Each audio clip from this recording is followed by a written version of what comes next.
Hello, welcome to the Officio Spotlight podcast. My name is Simon Lipscomb and thank you very much for listening. Today we turn our attentions to the topic of global supply chains, specifically to look at supply chain visibility and actually how blockchain technology and procurement and supply chain expertise can be combined to help lift some of the poorest people around the world out of poverty. So I'm delighted to say that joining me today is Ashish Gadnis. Ashish is the founder and CEO of BanQu. BanQu is a US-based technology business looking to provide a fully digital record of supply chains across the world. So Ashish, thank you so much for joining me today for this conversation. I guess we should probably start from your perspective. Why are global supply chains presently not effective at supporting some of the poorest suppliers in the emerging economies? Thank you, Simon. Thank you for having me. I really appreciate the opportunity. I think it's a great question. I think global brands today have a major blind spot when it comes to their supply chains, because if you look at a classic supply chain of a company that consumes, say, barley or cacao or sugar cane, it's about a 2 to 4 tier supply chain, which is, the brand to a factory, to a transporter, to an aggregator, to a cooperative, to the smallholder farmer.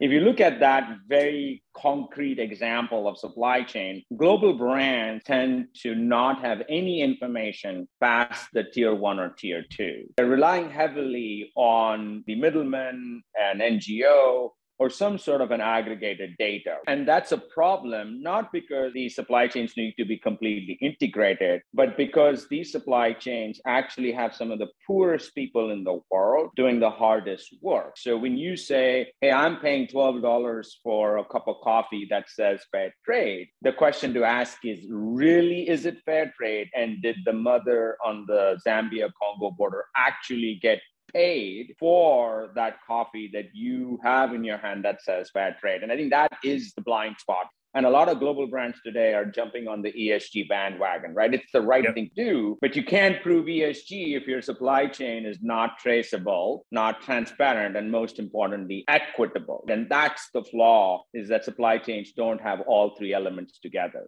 That makes absolute sense. And so actually, this is obviously a topic you're tackling with BanQu. I'd be really interested to understand exactly how you're doing that and how it could be improved and how technology can make it better. So I was extremely fortunate. I actually stumbled into this problem. I'm really old, so I grew up poor in the early 70s in India. But poverty in India is relative, right? I stood in a ration line and I thought that was the end of the world. But I was successful in building and selling a couple of startups when I came to the US about 30 years ago. After I sold my last company in 2012, I landed up becoming a volunteer for USAID in the Congo, in DRC. I was kind of retired. I wasn't looking to start anything new, but I wanted to kind of give back like most, successful entrepreneurs when they sell their company. So I decided to spend a couple of years, and I kind of realized that, poverty is relative. And my poverty in India was, compared to what I was seeing in the DRC, was, considered middle class or upper class rich. And what was fascinating about that experience is that there were a lot of smallholder farmers who work extremely hard, who are growing your coffee, they're growing your barley. Their children are being forced to work in cobalt mines that powers your smartphone. And the 2 years, I just was kind of lost in the sense that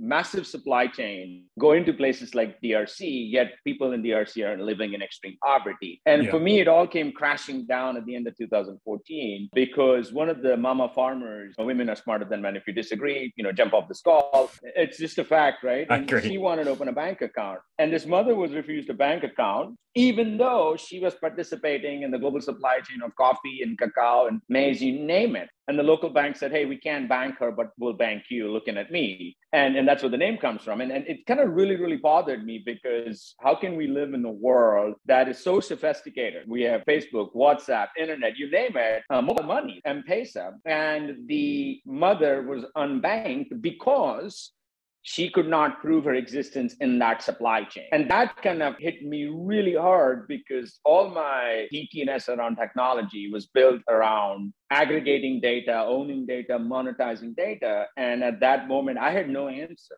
right? I looked completely stupid, which I am. And the fact that even though she had been working so hard, she couldn't prove her existence because the world didn't really care who she was, what she did, because at the end of the day, As long as you could look at a fair trade label and you paid your $12 for a latte, you thought the supply chain was traceable, transparent, and people were getting out of poverty. That's kind of why I decided, wait a minute, I got to find a way to solve this problem. I didn't have an answer for about a year, but solve this problem, which is there are millions of people who live in extreme poverty today.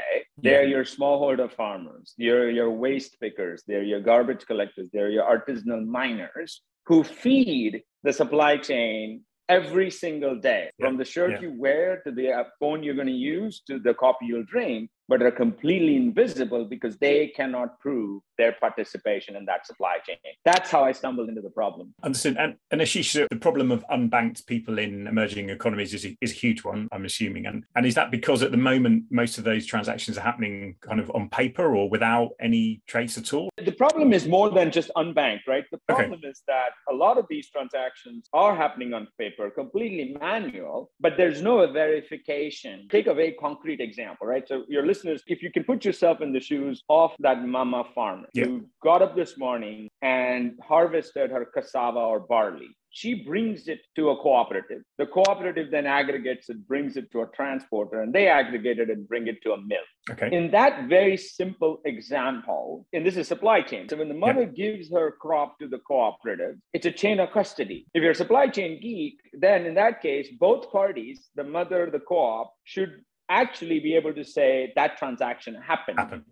And what I uncovered, and it was not just in Congo, it happens everywhere in the world, doesn't matter what continent you are in, the mother loses her existence or the ability to prove her existence the minute the bag changes hands. And upstream, there's an Excel spreadsheet, there's an NGO, there's a social enterprise. Everybody's starting to claim credit. Hey, we're helping poor farmers. But if the mother cannot show her history of the harvest for the last 3 cycles, how do you think she'll be bankable? How do you think she'll get a lower interest loan for getting better seed input? She's going to get 3 microfinance loans at extremely high interest rates because nobody is factoring her participation in the supply chain. That's the blind spot. And it happens on recycling, right? Forget farmers. If you're a waste picker in Lusaka, you're in the same boat, whereas the brand saying this bottle is 100% recycled. It's not, because they're not factoring the human poverty element of that bottle coming back. Your solution to this that you developed was using blockchain, I believe. So a couple of questions on that. We should probably just clarify for listeners what a blockchain is, because I think a lot of people hear blockchain and they assume, crypto, or even then, I don't think anyone really understands it. So be interested to understand how you solved that problem, and then what actually is blockchain in the way that you solved it. Fantastic question. Let me tell you what is not blockchain, just to make sure we're on the same page. So traditional systems, which is kind of, my old age will tell you, it's all tied to database. Traditional, everything goes into a container.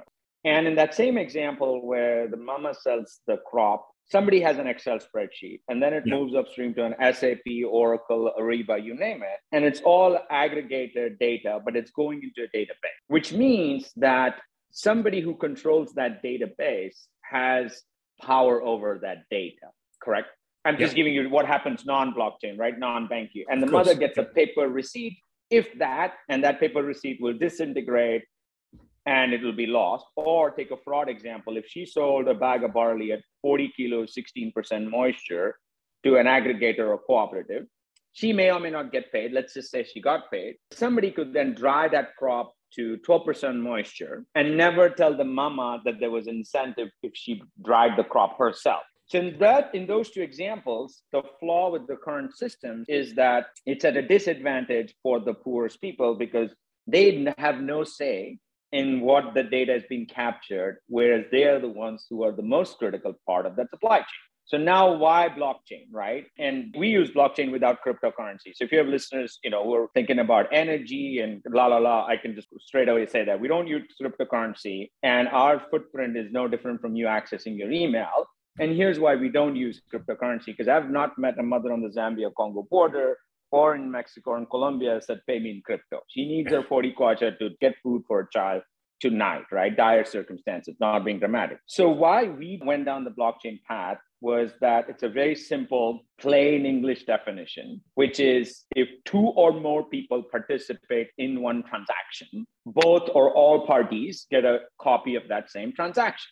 Right? I'll repeat this. This is extremely critical. This is the most important part. If 2 or more people participate in one transaction, both parties should get a copy of the transaction in a way that it cannot be changed. Yep. So now put yourself in the mother's shoe. And if you had an SMS phone, not a smartphone, and the hypothesis we had when we started the company 6 years ago was that what if we use this thing called blockchain? Okay. We're using the very basic definition. And if we can deliver the proof of her sale to her via an SMS message in the local language with local currency, and that same copy will exist all the way to the CEO of the brand that is using BanQu, like, the CEO of AB and Bev, the head of sustainability at Coca-Cola, all of our clients, then we might have broken through something major, which is that when that mama sells her bag of barley or coffee or bottles on the recycling side, she gets an SMS message in the local language says, Mama, you sold 40 kilos of barley at 16% moisture. And everybody in that supply chain in a secured way gets to see it.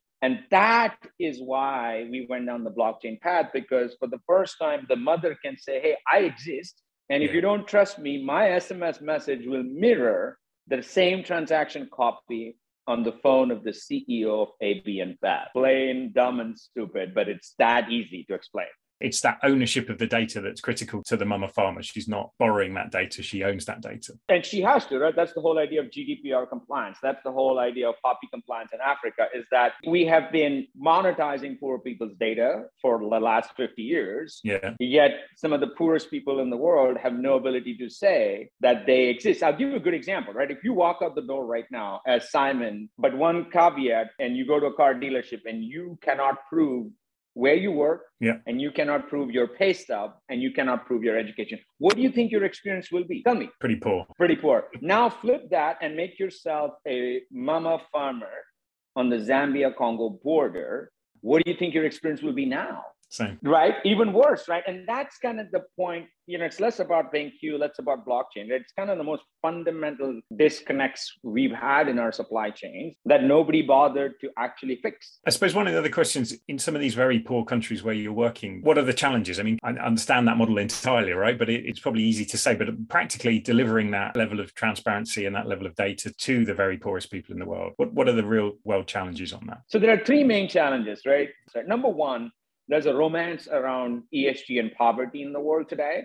where brands kind of do a ton of greenwashing, where they really don't want to know who the farmer is. As long as they can get a quick photo op and say they're working with farmers, they're happy with it, right? So I think the number one challenge is at the brand level, where they have this, want to do ESG, but really don't want to go and have a ground game at the farmer level, right? Or the waste picker level. And the second challenge is connected to that, which is people assume that, technologies like blockchain cannot reach the poorest because it's too sophisticated, too heavy. That is not true at all, because I've never met a poor mama farmer who wasn't smart, right? And I think the big challenge there is this assumption, why are you bringing all these technology to poor people? And we've broken that myth because we deliver via SMS. We're live in 58 countries, over 2.5 million households, 10 million beneficiaries. And I've never had to train a mama farmer. I've never had to train a waste picker, because they deal with SMS every day. They're using local currency, mobile money every day, right? So that second challenge is this people's understanding in the first world of, oh, these people are really poor and they cannot handle technology. That is not true. And then the third one is the hardest one, which is, do you really want your supply chain to be traceable, transparent, and equitable? Because if that is what you want as a CEO, then you have to have the courage to actually address the issues that a platform like BanQu is going to uncover, which is where there's fraud, where there's corruption, where there's child labor. And I think that third one stops companies, because they're like, we want to, but then when they realize, wait a minute, there might be some bad stuff going on in our supply chain and we just don't want to fix it because ignorance is, the way to go. That's the challenge. The technology is not the challenge. I hope that answers your question. And Ashish, to that point, I'm really interested because you're passionate about the topic. You've worked at an NGO. You've set this business up. So you're, a capitalist trying to use the benefits of capitalism to improve people's lives. What's your view about how this problem is solved? Is it the big companies taking this seriously and actually delivering the change to the poorest people? Or is there still a lot of greenwashing going on? We need all parts. I use the restaurant analogy, right? When you go into a restaurant, if everybody's chef, you'll never get served. If everybody is serving, nobody's cooking. But I think the businesses, in my humble opinion, play the biggest role in this problem set, right? Not other problem sets. And this problem set is that if you look at your daily product consumption as a consumer, right?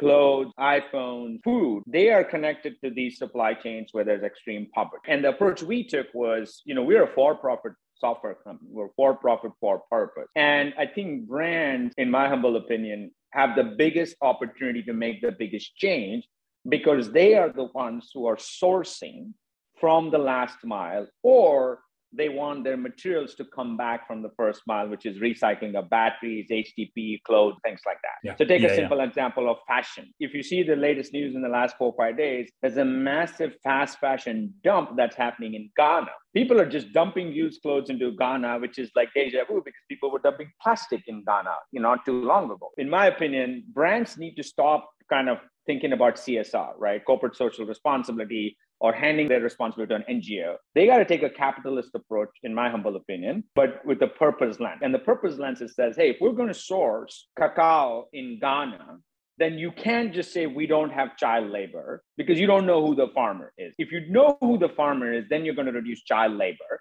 so that the cacao you sell at Tesco is truly child labor free. And the capitalist companies or businesses have to think about the next generation of those farming families could be your own cacao customer. So don't do it from a pity lens. Or on the recycling side, right? When somebody says this bottle is 100% recycled PET, ask the question, the mama waste picker who picked it up on a beach in Haiti and it's ocean-bound plastic? If you can't answer that question, then you're just greenwashing. Yeah. But if you take a purpose and a profit lens, then you're going to say, hey, I'm going to have a supply chain that will actually not only prove where this plastic's coming from, but also increase the income of these mama waste pickers who are going to get out of poverty because someday they'll be our customers. Yeah. And you have to take that approach. Otherwise, it's not going to work. And Ashish, you're literally a man on the ground. I mean, as I'm talking to you, you were telling me about your travel itinerary. You're going to all of these places that we're talking about now. Are you positive about the future on this? I'm extremely positive, but not from just my personal perspective. And you mentioned my travel. So I live in the ground game. That's one thing I encourage CEOs. If you truly believe that you're going to meet your ESG agenda, be at the ground floor level. Know the name of your farmer. Know the name of the family whose kids being forced to pull the cobalt for your smartphone. Know the name of the waste picker who picks up the bottle, or the Rohingya refugee that's making your t-shirt that you claim is 100% recycled. Yeah. And for me, the optimism is that companies are finally recognizing that. If you look at our customers, and I can name them, Coca-Cola, Anheuser-Busch, Solvay. So the biggest companies in the world, they have the courage to say, I want to know what the ground game is. But what gives me the most hope is the ground level impact. And this is public information. It's the mama farmers or the waste pickers. And I met this mama farmer, Agnes, about 4 years ago. None of her children were in school. We published this case. No running water. Today, fast forward, she has been selling her crop for the last 4 years through BanQu. We don't take any credit. We're just a tool. All we did was restore the mother's ability to prove her existence. And today, she has a bank account. Her children are in school. She uses M-Pesa mobile money to pay for school fees so that, the husbands or the sons or the brothers are not going to steal her money. Progress is that mother is never, ever going to be second to anybody. That's the hope I have. That makes sense. And Ashish, the listeners to our podcast are largely procurement and supply chain professionals, so we're very much on topic in that sense. I guess I was interested, again, as a man on the ground that's lived this for a while, if you were advising some of our listeners, if they cared about this topic and really wanted to make an impact in their day-to-day, I'm assuming buying your software would be one. Let's take that as read. But they're kind of tips or things you would suggest people do if you're in a supply chain role now and you want to have an impact. If you're the head of procurement, if you're the head of supply chain, 3 things, and it has nothing to do with BanQu. Number 1 is take one product line and look at the ingredients in that product line and ask yourself the question, there might be 40 ingredients in this product line, but can I trace 2 or 3 ingredients all the way? So take cotton, for example. Yeah. Everybody is talking about cotton procurement, the whole Uyghur issue that's happening, forced labor and things like that. How many of chief procurement officers who have cotton in their finished product actually know where the cotton is coming from? Not because their tier 2 said that. So that's a very basic litmus test for a procurement listener on this call. That's number 1. Number 2, if you are truly procuring a circular material, that's kind of like the new fashion now, right? It's like everybody's like, oh, we are circular, cradle to cradle, whatever the acronym is. Ask yourself the question, what is the LCA, which is the life cycle assessment? Can you actually trace back the material and the people connecting to that material. So take batteries, for example. Everybody woke up one day and said, oh my God, we're going to run out of cobalt and lithium, so we need to recycle batteries. Massive amount of capital investment. Everybody suddenly is now into recycling. Wait a minute, but if you are now procuring a recycled battery or components, and you have a NGO social enterprise that is working with garbage collector in Nigeria, ask the question, if that actual battery is fully circular, did you actually make impact at the street level in terms of the collection, the safety of picking up those batteries? And are those families actually benefiting because of this massive push towards recycled batteries? Or you continue to use child labor and they say, well, we don't know. We just rely on a third-party supplier who ships it out of Nigeria. So that's the second. I'm giving you just brutal facts, right? It's not sexy. It's not romantic. But procurement officers, they have to ask the first two. And then the third one is that what is that you're trying to measure in terms of the sustainability of your procurement? And the best example I give is clothing or avocado. If you are procuring avocados for your superstore or supermarket, whatever, how confident are you in terms of the actual mapping of your supply chain so that when the next pandemic happens, can you actually manage your inventory in a just-in-case basis, not in just-in-time basis? And I'm giving you a concrete example, right? So if the markets collapse, there's another pandemic. If you did not know your supply chain was coming out of Kenya, then you're going to be completely screwed. Or you will look at the clothing industry. If you are purchasing a finished product from Bangladesh, have you asked the question, are the Rohingya refugees being forced into forced labor in that factory that you're claiming 100% recycled t-shirt for? So that third part is map your supply chain so that you know what the blind spots are. And this has nothing to do with BanQu. Yeah, it's a fascinating conversation. It feels like you're doing incredibly important work, and I wish you every success in the world with it. For our listeners, I hope you don't mind, I'm not speaking on your behalf, but I'm imagining if they have any questions or want to get in touch, you'd be very happy for them to do that. We'll put all your details on the podcast when we publish it. Thank you so much. Really interesting conversation. I'd appreciate you taking the time to talk to us about it. Oh, thank you for the opportunity. I really appreciate it. Thank you for letting us be the voice of the poorest. Appreciate it. If you enjoyed this podcast, please click the follow button on your chosen podcast platform. We'd also absolutely love to hear your views. So please do leave us a review on those platforms, or indeed send me a message on LinkedIn. And we'll be back soon for another discussion with senior industry figures.